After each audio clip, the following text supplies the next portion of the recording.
천사의 아침 방문을 찾아오신 여러분을 환영합니다. 오늘도 아침 예배 말씀으로 믿음과 위로의 시간을 갖게 되길 바랍니다. 성도 여러분 안녕하세요. 오늘도 아침 예배에 찾아오신 모든 성도님들을 진심으로 환영합니다. 빠르고 바쁘게 돌아가는 세상이지만 주님을 따르는 것을 게을리하지 않는 성도님들이 되시기를 간절히 바랍니다. 이제 기도하겠습니다. 하늘에 계신 아버지, 오늘도 예배의 자리에 나와 말씀을 듣기 원하는 모든 성도들을 기억하시고 진리의 말씀으로 인도해 주셔서 마지막 때 성령의 역사에 참여할 수 있도록 준비시켜 주시옵소서. 비록 부족하지만 주께서 말씀만 하시면 따라갈 수 있도록 저희를 훈련시켜 주시옵소서. 오늘도 권면해 주시는 목사님께 함께하여 주시고 말씀을 준비하고 전하실 때 성령께서 동행하여 주셔서 전해주시는 말씀을 듣는 모든 성도들이 어린 양이 인도하는 대로 따라갈 수 있도록 인도하여 주시옵소서. 예수님의 이름으로 기도드립니다. 아멘. 안녕하십니까 성도 여러분. 인생은 바다를 지나가는 것과 같습니다. 어떤 때 바다는 조용하지만 어떤 땐 풍랑이 거세게 일죠. 인생은 흉흉한 바다를 지나가는 것입니다. 그러나 이 바다를 우리가 다 지나가고 나면 그 건너편에 소망의 나라에 도착하는 것입니다. 오늘 우리가 그리스도를 따르는 첫 번째 경험, 그 첫 번째 걸음이 무엇인지 살펴보려고 합니다. 성도 여러분, 그리스도를 따르려면 그리스도께서 이 세상에서 통과하셨던 경험을 이해해야 합니다. 사탄은 그리스도께서 이 땅에 오셨을 때 계속해서 낙담시키고 좌절시키려고 했습니다. 유대교회 전체가 예수님을 공격하고 무너뜨리려고 기회를 엿보았습니다. 또 예수님께서 치료해 주셨던 수많은 사람들이 예수님께 감사를 표하지 않고 그냥 돌아가 버렸습니다. 또한 가장 가까이 있었던 제자들은 예수님의 고통과 사역을 이해하지 못하고 서로 높아지고 잘난 척 하는데 시간을 보내고 있었습니다. 사탄은 이런 어두운 상황, 부정적인 상황을 이용해서 예수님의 마음을 낙담시키고 절망시키려고 했던 것입니다. 성도 여러분, 예수께서는 그분의 매일의 삶이 전쟁이셨습니다. 주님께서는 간절한 마음으로 성령을 간구해야만 했고 성령을 붙잡고 하루하루 살아가셔야만 했던 것입니다. 그래서 이 부정적인 먹구름이, 어두운 먹구름이 예수님의 영혼을 덮으려고 할 때 영혼의 평안을 유지하기 위해서 예수님은 기도할 수밖에 없었던 것입니다. 성도 여러분, 예수님도 우리처럼 살았던 것입니다. 그러므로 우리는 예수님처럼 날마다 이 어둡고 부정적인 분위기를 물리치면서 살 수밖에 없는 것입니다. 흉흉한 바다입니다, 그것이. 물론 우리는 예수님처럼 날마다 그렇게 치열한 시험을 받지는 않습니다. 그러나 우리도 주님처럼 날마다 우리의 마음을 낙담시키고 어둡게 만드는 시험과 유혹을 받게 됩니다. 자, 우리가 이 사탄의 공격을 이 흉흉한 바다에서 어떻게 물리치고 승리할 수 있을까요? 오늘 우리는 이 질문에 대한 답을 살펴보려고 합니다. 오늘 본문 성경절 읽겠습니다. 시편 119편 6절이죠. 내가 주의 모든 계명에 주의할 때에는 부끄럽지 아니하리이다. 시험과 유혹이 올 때 성령께서 음성을 주시고 호소하시고 우리를 이끄실 때 우리는 따라가야 하는 것입니다. 성령의 역사에 순복해야 합니다. 그래야만 낙담과 좌절의 먹구름에서 벗어날 수 있는 것입니다. 그래야만 계명 앞에서 부끄럽지 않는 삶을 살게 되는 것입니다. 성도 여러분, 예수께서 이 땅에서 승리하셨던 비결이 바로 이것입니다. 승리하는 비결은 성령께 순복하는 삶이었습니다. 성령께서 우리 마음에 호소하고 이끄실 때 따라가는 삶이었습니다. 자, 그런데 오늘날 성령 받았다고 말하는 많은 사람들이 하나님의 말씀과 계명에 순종하지 않는 것은 참 이상한 일이죠.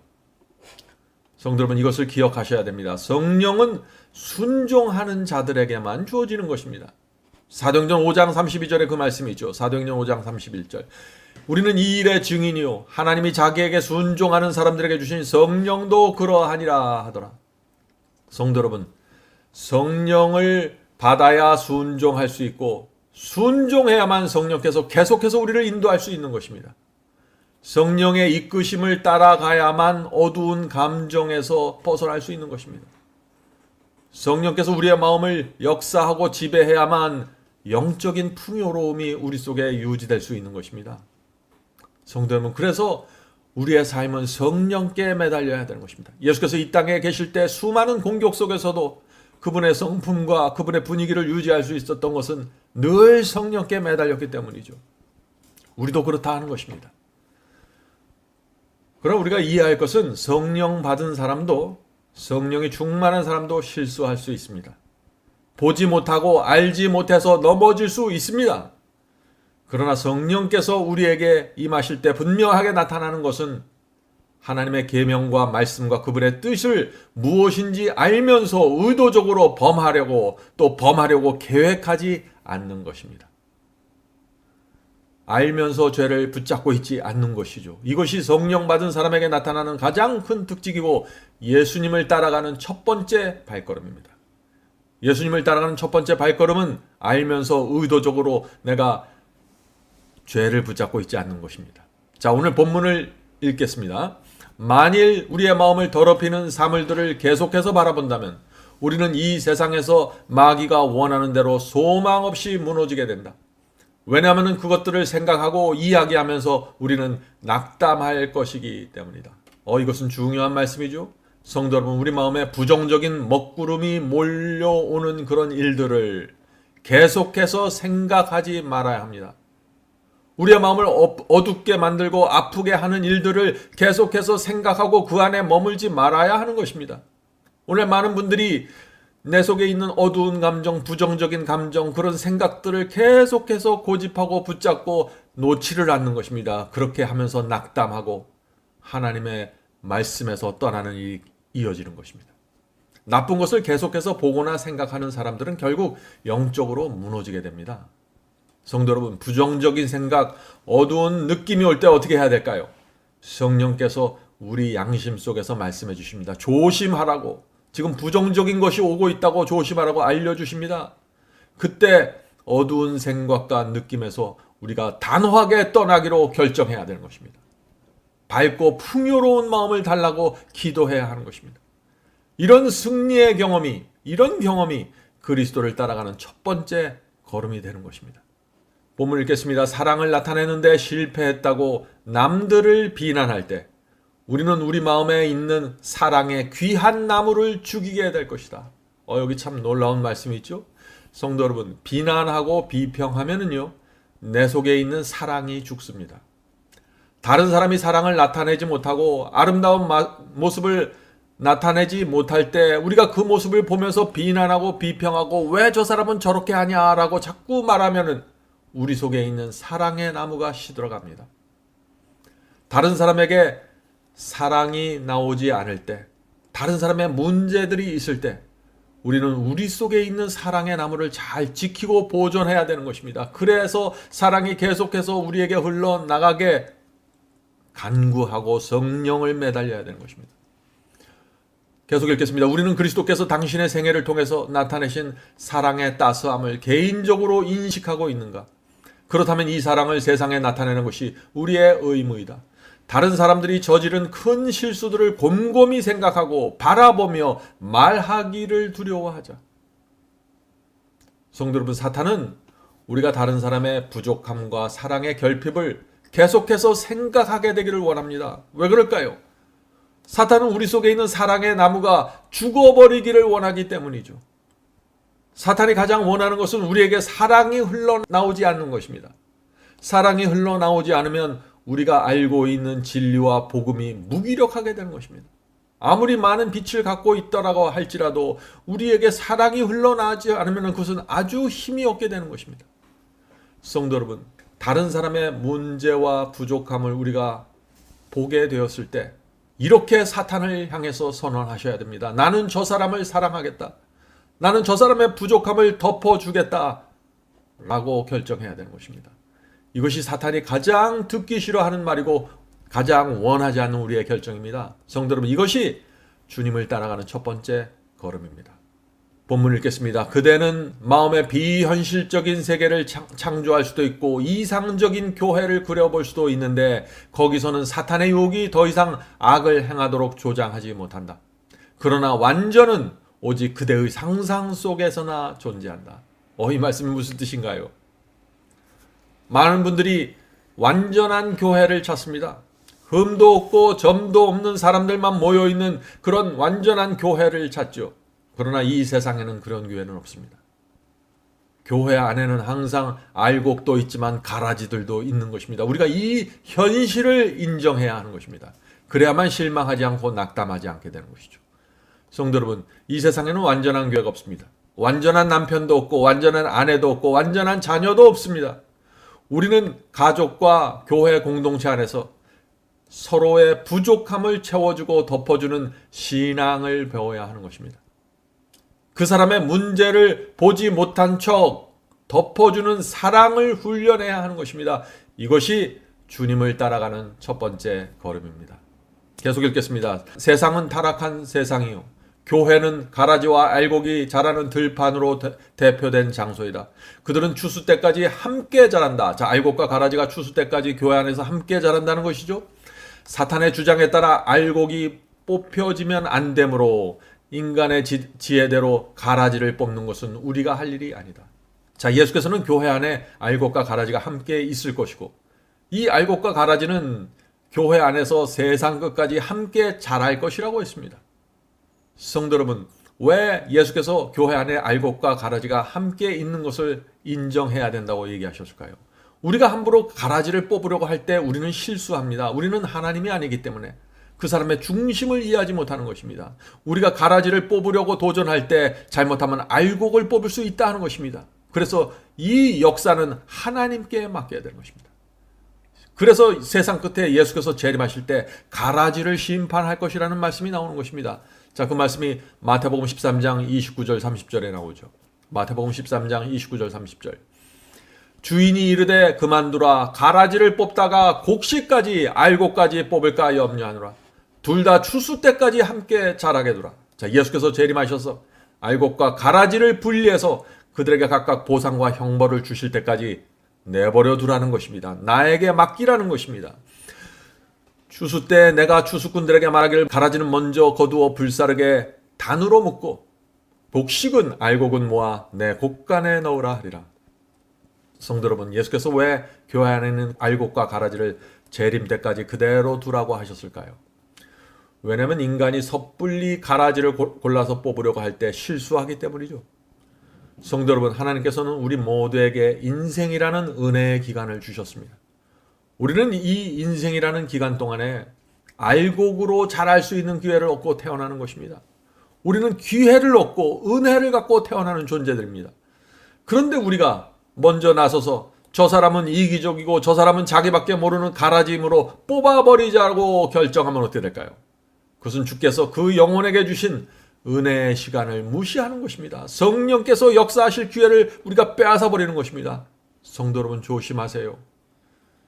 알곡과 가라지는 성품의 문제입니다. 이기적이고 교만하고 남을 도와주지 않고 다른 사람을 뒤에서 흉보는 것, 가라지의 특징입니다.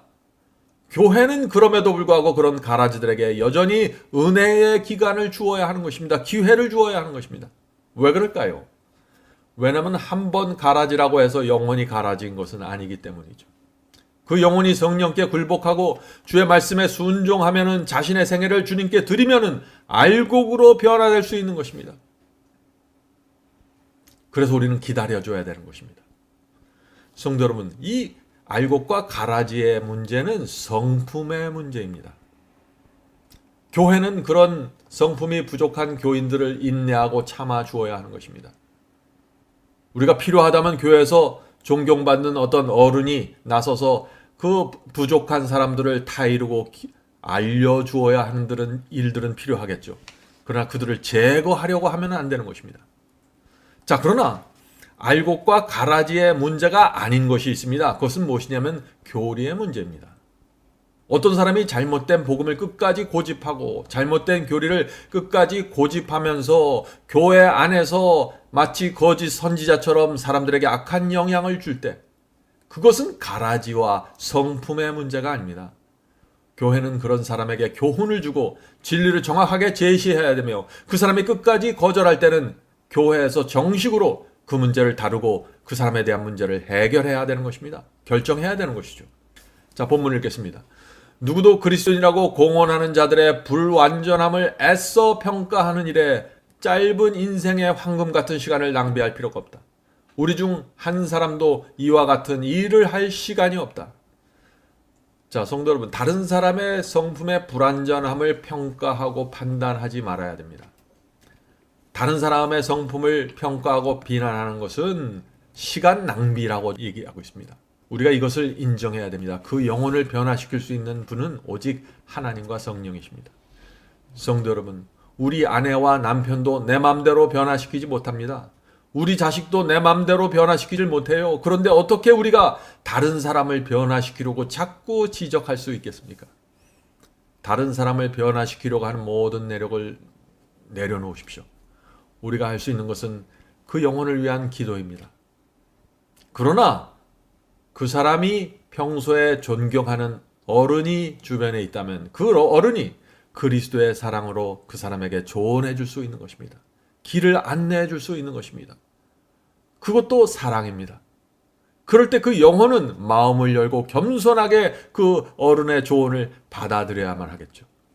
하나님께서 성령을 통해서 또 그 어른을 통해서 주변 사람들을 인도하고 가르치실 때 겸손한 사람들은 따라가게 되는 것입니다. 본문의 마지막 문단을 읽겠습니다.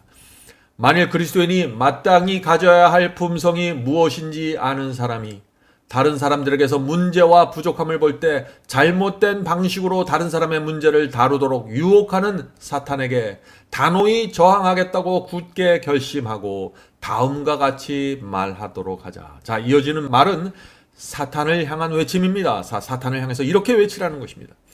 나는 그리스도께서 나를 부끄럽게 여기게 하지 않을 것이다.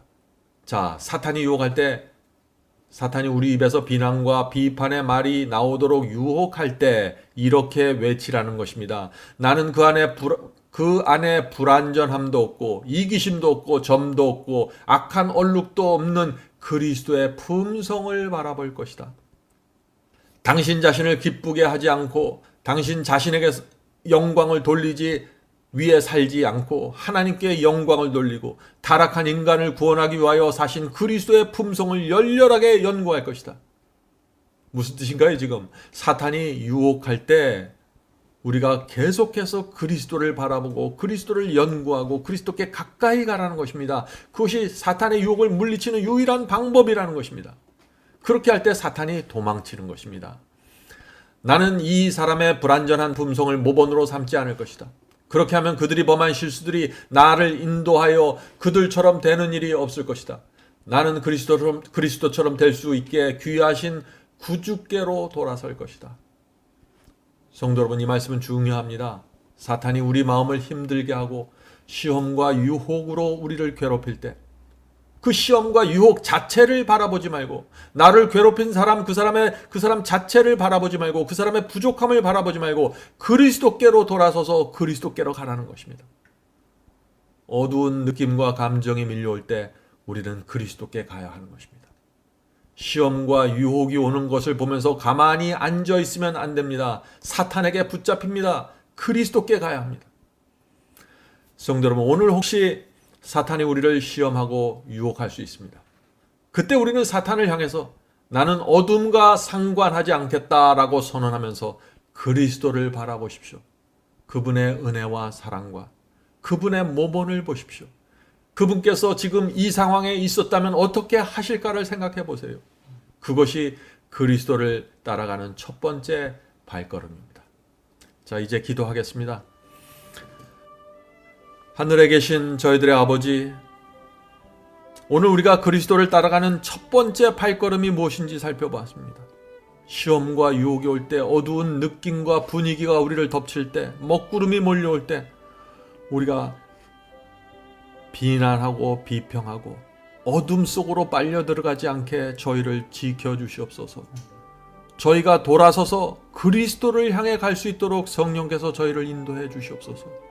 저희의 양심 속에 말씀하시고 내 부족함과 내 결핍된 것들이 드러날 때마다 겸손하게 내 자신을 내려놓고 주여 이것을 고치기 원합니다. 도와주시옵소서라고 기도할 수 있게 도와주시옵소서. 하늘에 계신 아버지, 우리의 이 흉흉한 인생이라는 바다를 지나갈 때 성령께서 저희의 부족함과 저희의 부족한 면들을 나타내 보여주실 때 저희가 겸손하게 인정하고 내려놓을 수 있도록 도와주시옵소서. 저희는 이 세상에 짧은 시간을 살 때 하나님께 영광 돌리고 하나님만을 위해서 살기 원합니다. 주여 저희의 발걸음을 인도해 주시고 저희가 부족할지라도 저희를 포기하지 마시고 끝까지 인도해 주시옵소서. 예수님의 이름으로 간절하게 기도드립니다. 아멘.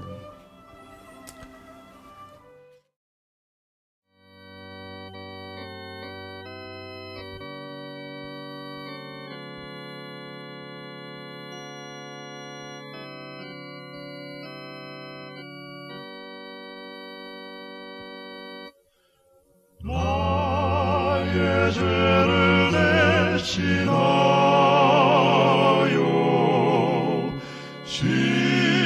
십자가에 달린 주, 내 어찌 주님의 가슴에 못을 칠 수 있을까?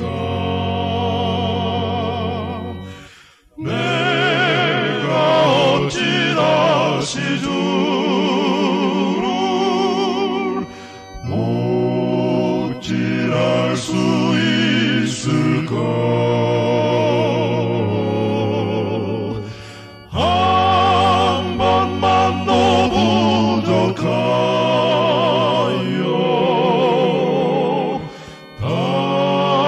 다시 고통 들일까? 나를 심히 사랑하사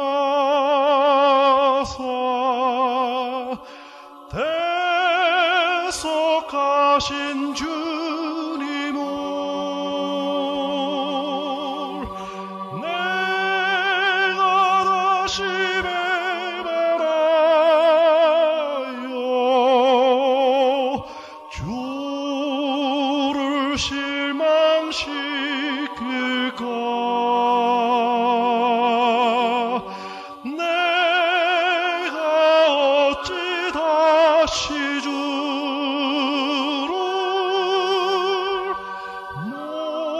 못질할 수 있을까? 한 번만 더 부족하여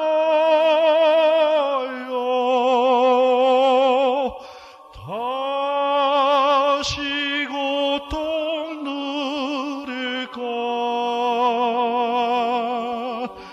내가 어찌 다시 주